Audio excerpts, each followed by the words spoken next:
Сәлем достар, сіздермен бірге әдеттегідей доллар кезет арнасы. Бүгін мен сіздерге Dell корпорациясының негізін қалаушы Майкл Деллдің 9 қағидасы жайлы айтатын боламын.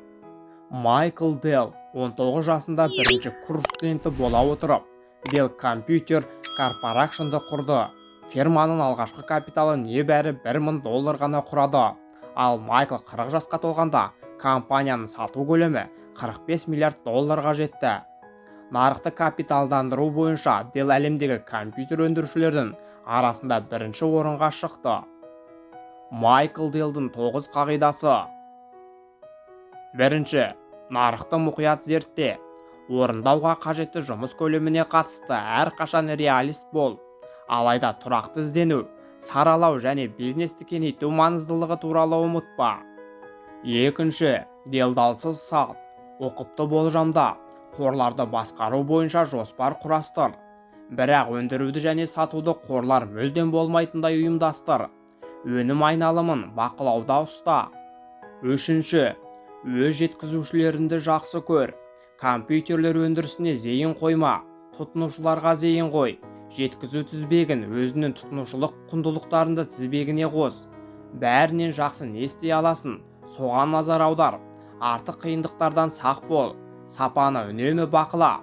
Алдымен тапсырыс, содан кейін жеткізу. Өз қызметкерлеріңді сүй.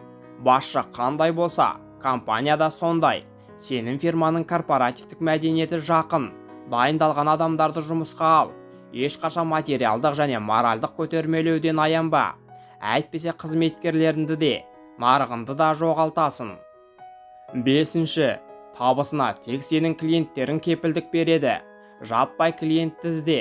Өз компанияның жағымды имиджін жасада, оны тұрақты түрде нығайтып отыр. Сатып алушыға бағдарланған корпоративтік мәдениетті жаса. Тұтынушылармен кері байланысты тиімді қыл. Стратегиялық байланыстарды орнату туралы ұмытпа. Олардың қазір беретін мүмкін аз шығар, бірақ бір жылдан кейін олардың көмегімен әлде қайда көп пайда алуға болады. Алтыншы, ешқашан жетілдіруден бас тартпа. Таңдаған бағытына тайма, бірақ нарықта жеңілмеу үшін үздіксіз инновациялар енгізу қажеттілігін үнемі есте сақта. Кәсіпкерлік шығармашылықтың әдет-ғұрыптарын дамыт. Мәселелерді шешуден жалтарма. Олар өздерінен өздері жоғалмайды. Ешкім қателіктер мен сәтсіздіктерден сақтандырылмаған. Тәуекел игілікті іс. Жетінші, жаһандық көлемде ойлан және іс-әрекет жаса. Әлемдік нарыққа бірте-бірте шық. Жаһандық масштабта өз. Қажет кезде бейімдел. Өз жеткізушілеріне әлемдік нарыққа шығуға көмектес. Жергілікті мәдениетпен нарыққа бейімделуге дайын бол. Сегізінші, өз дарынына және өз-өзіне адал бол. Қазіргі уақытта қоғамда беделді деп, саған тән емес іспен айналыспа. Сенің дарынына қоғам үшін жаңа беделді құруға қабілетті болатындай жаса. Тоғызыншы, құр өсуді ғана мақсат қылма. Әрқашан түпкі нәтижесі болу керек. Есінде болсын, өсудің өз тәуекелдері бар. Тиімді бол, бәсекелестеріңді назардан тыс қалдырма.